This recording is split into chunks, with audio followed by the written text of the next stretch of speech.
आज Doubtnut app download करें। Doubtnut पर अपने सभी गणित, रसायन विज्ञान, भौतिक विज्ञान और जीव विज्ञान के डाउट्स का करो सफाया। बस प्रश्न की फोटो खींचो, एक ही प्रश्न को क्रॉप करो और तुरंत वीडियो सोल्यूशन पाओ।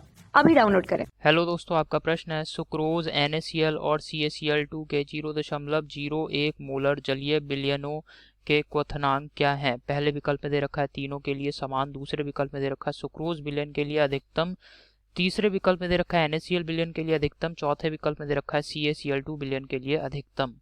तो चलिए इस प्रश्न को हल करते हैं। तो दोस्तों सबसे पहले हमें समझना है क्वथनांक में उन्नयन। क्वथनांक में जो उन्नयन होता है इसे हम डेल्टा टीवी से व्यक्त करते हैं, ठीक है। और ये क्या है दोस्तों, एक अणुसंख्य गुणधर्म है। विलयन का क्या कौन सा गुणधर्म है? अणुसंख्य गुण होता है, अणुसंख्य गुणधर्म होता है विलयन का, ठीक है। अर्थात अणुसंख्य गुणधर्म अर्थात विलयन में विलेय कणों की संख्या जितनी अधिक होगी उस विलयन का जो क्वथनांक है उसमें उतना ही ज्यादा वृद्धि होगी, ठीक है। ये होता है अणुसंख्य गुणधर्म की परिभाषा और क्वथनांक में उन्नयन। और जिस विलयन के क्वथनांक में जितना ज्यादा उन्नयन होगा उतना ही ज्यादा तो उसका क्वथनांक अधिक होगा। अब जैसे पानी है, पानी का क्वथनांक 100 डिग्री सेंटीग्रेड होता है, 100 डिग्री सेंटीग्रेड पे पानी खौलने लगेगा। अब आपने इसमें कोई विलेय पदार्थ मिला दिया, मान लिया NaCl मिलाया, तो इसका क्वथनांक बढ़ के कितना हो गया, 105 डिग्री सेंटीग्रेड हो गया, ठीक है। 105 डिग्री सेंटीग्रेड हो गया। तो यानी यहाँ पे आप देखेंगे कि 5 डिग्री सेंटीग्रेड का क्वथनांक में क्या हो रहा है, उन्नयन हो रहा है, क्वथनांक में वृद्धि हो रही है। और जितना ज्यादा दोस्तों क्वथनांक में वृद्धि होगी उतना ही ज्यादा उस विलयन का क्वथनांक उतना ही अधिक होगा। तो हमें देखना है कि किस विलयन के क्वथनांक में सबसे ज्यादा उन्नयन हो रहा है, और जिस विलयन के क्वथनांक में सबसे ज्यादा उन्नयन होगा उसी विलयन का क्वथनांक अधिकतम होगा, ठीक है। तो यहाँ पे अब एक एक करके हल करते हैं यहाँ प्रश्न को।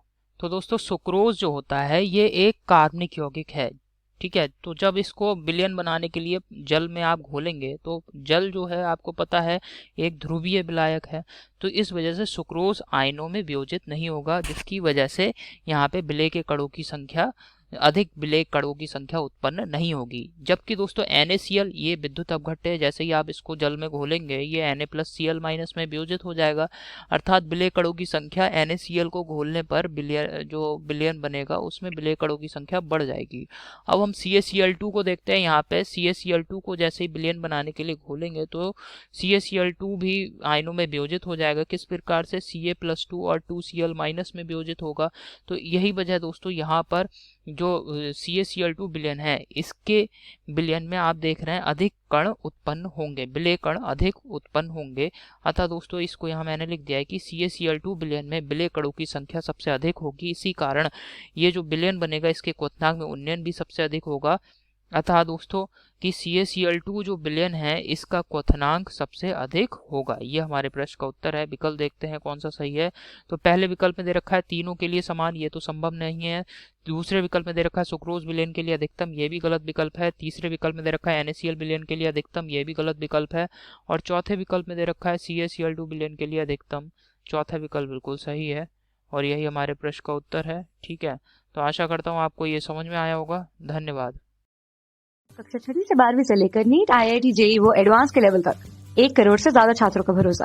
आज ही डाउनलोड करें डाउटनेट ऐप या व्हाट्सएप करें अपने सारे डाउट्स 8400 400 400 पर।